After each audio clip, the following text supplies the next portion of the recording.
Your gut is not just a pipe that food passes through. It is an ecosystem. Inside your digestive system lives a vast community of microorganisms interacting with food, the intestinal lining, and the body around them. The question is not only what you eat. The question is what your daily diet teaches this ecosystem to expect. Imagine a garden. If you water it, give it different plants, and provide the soil with useful nutrients, the garden has something to work with. But what happens if you repeatedly give it the same refined material every day? The garden does not instantly collapse. It simply becomes less diverse and less resilient. Many people imagine digestion as a mechanical tunnel. Food enters, nutrients are removed, waste leaves, but the digestive system is more complex. Food structure, water, movement, stress, and the microorganisms living in the gut can all influence how the system behaves. Digestion begins before food reaches the colon, but some components, especially certain fibers, are not fully broken down earlier in the digestive tract. They continue their journey. When they arrive farther down, gut microbes can use some of that material as fuel. Fiber is often described as something that helps you stay regular. That is true, but incomplete. Different fibers behave differently. Some help add bulk. Some interact with water. Some are fermented by gut microbes. Fiber is not one single substance. It is a family of useful materials. Here's the surprising part. Some of the material your body cannot digest directly is not useless. Gut microbes can work with it. Think of those microbes as tiny workers in a fermentation workshop. What looks like a leftover to you may still become useful material inside the gut. When certain gut microbes ferment fiber, they can produce compounds called short-chain fatty acids. You do not need to memorize the names. The important lesson is simple. The food you eat does not only feed you. Some of it also changes the chemical environment inside your gut. Now look at the modern plate. Packaged snacks, sweet drinks, fast food, and heavily refined meals can be convenient, but many contain little fiber. The digestive system still receives calories. The gut ecosystem, however, may receive less of material that helps support normal function. This is why fiber has become popular again. Social media calls it Fibermaxxing. For once, the trend begins with a reasonable idea. Many people could benefit from eating more fiber-rich foods. But a useful idea can still become distorted when the internet turns it into a competition. If a small improvement is good, people often assume a huge change must be better. The gut does not always agree. Rapidly increasing fiber can cause bloating, gas, and discomfort. A healthy routine is not the largest amount you can tolerate for one day. It is the pattern you can sustain. Fiber and water work together. Increasing fiber, while ignoring hydration, can make the plan harder to tolerate. Think of fiber like a sponge. It works differently when the digestive system has adequate fluid. Do not add a new habit in isolation and expect the body to solve the missing pieces. A single powder cannot recreate an entire food pattern. Oats provide one type of structure. Beans provide another. Vegetables, fruit, nuts, seeds, and whole grains each bring different materials. The goal is not to worship one ingredient. The goal is to build variety. You may hear the words soluble and insoluble fiber. Do not let the terminology become a barrier. One group interacts more with water and may form a gel-like material. Another adds bulk and helps movement through the digestive tract. Many plant foods contain a mixture of both. Beans and lentils look simple, but they solve several problems at once. They provide fiber, useful nutrients, and plant-based protein. They are not a miracle food. Nothing is. But they show an important principle. The most valuable foods are often not the products with the loudest marketing. A whole piece of fruit is not the same as a sweet drink.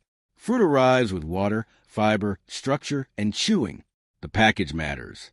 When food remains closer to its original form, the body and digestive system receive more than a burst of sweetness. Vegetables do not need to become a personality or a punishment. Their value is practical. They add fiber, volume, texture, and nutrients to meals. A plate with different plant foods gives the digestive system a wider range of materials than a meal built only around refined starch and fat. The word prebiotic sounds complicated, but the idea is straightforward. Prebiotics are food components that support the growth or activity of useful microorganisms. You can think of them as part of the food supply for the gut ecosystem. They are not magical. They are inputs. Probiotics are live microorganisms intended to provide a health benefit. Some are found in fermented foods, and some are sold as supplements. But do not turn the word probiotic into a promise. A product containing bacteria is not automatically a proven solution for every symptom. Yogurt, kefir, kimchi, sauerkraut, and other fermented foods can be part of a balanced diet. But one spoonful does not erase an entire lifestyle. Gut health is not built by adding one trendy product on top of poor sleep, chronic stress, inactivity, and an unbalanced diet. You may also hear the word postbiotic. Think of it as a useful byproduct associated with microbial activity. The concept is interesting, but do not get lost in marketing language. Before chasing the newest label, begin with the fundamentals: food variety, fiber, hydration, movement, and consistency. Your gut and brain communicate. This does not mean the gut secretly controls every thought. It means the digestive system, nervous system, immune system, and chemical signals can influence one another. The relationship is real, but it is complex. Complexity should make us curious, not careless. When people hear that the gut and brain are connected, they often jump to an extreme conclusion. Fix the gut, and every mental health concern disappears. That is not responsible. Food patterns can support health, but they do not replace qualified care for anxiety, depression, or other persistent symptoms. You may have already experienced the gut-brain connection. Think about the stomach discomfort before an important meeting. Think about changes in appetite during stress. The brain can influence the gut, and the gut can send signals back. Health is not divided into isolated rooms. Poor sleep can change food choices. Stress can change digestion. Inactivity can affect routine and bowel movement patterns. This is why gut health cannot be reduced to buying a probiotic. The digestive system lives inside your daily life. It responds to the pattern, not only the product. Movement supports more than muscles and heart health. Regular physical activity can also help the digestive system maintain a healthier rhythm. A short walk, a more active day, and less prolonged sitting are not glamorous recommendations. They are practical signals that the body recognizes. Bowel habits can provide useful information, but they are not a personality test. Everyone does not need the exact same routine. The important question is whether something has changed significantly for you, whether symptoms persist, and whether discomfort is affecting your daily life. Do not assume that every digestive problem means you need more fiber. Bloating can have different causes. Some people tolerate certain foods poorly. Some conditions require individualized advice. The correct response is not to keep increasing a trendy ingredient until the body becomes uncomfortable. People with irritable bowel syndrome or other digestive conditions may need a more careful strategy. Some fibers may be better tolerated than others. Changes may need to happen slowly. A general health video can explain principles, but it cannot replace individualized guidance. Antibiotics can affect gut bacteria, but they also treat important bacterial infections. Do not avoid prescribed treatment because of social media fear. Do not take antibiotics unnecessarily either. The responsible lesson is simple. Use medication appropriately with qualified medical guidance. The wellness industry understands your anxiety. It offers powders, capsules, cleanses, detoxes, and expensive testing kits.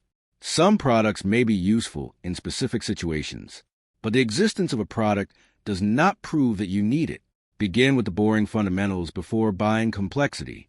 Your gut does not need a dramatic reset every Monday morning. It does not need punishment after a weekend meal. It needs a stable routine. Your liver, kidneys, digestive tract, and other systems already perform essential processing functions. Support them with consistent habits, not panic.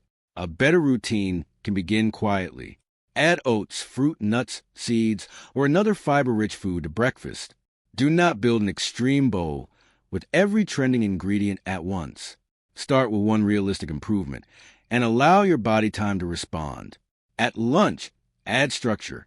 Include vegetables. Add beans or lentils when practical. Choose a whole grain option where it fits your diet. Drink water. You are not trying to create the perfect meal. You are giving the digestive system more useful material than it received yesterday. Dinner does not require a lecture. Build a plate with variety. Include plant foods you genuinely enjoy. Keep portions reasonable. Notice how your body responds. A habit survives when it fits real life. The goal is not to perform wellness. The goal is to improve your normal routine. Try a simple 7-day experiment. Add one fiber-rich food each day. Drink sufficient water. Walk regularly.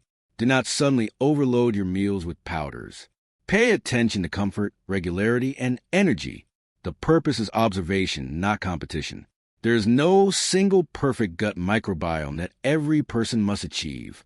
Your body is not an app that needs one universal score. The science is still developing.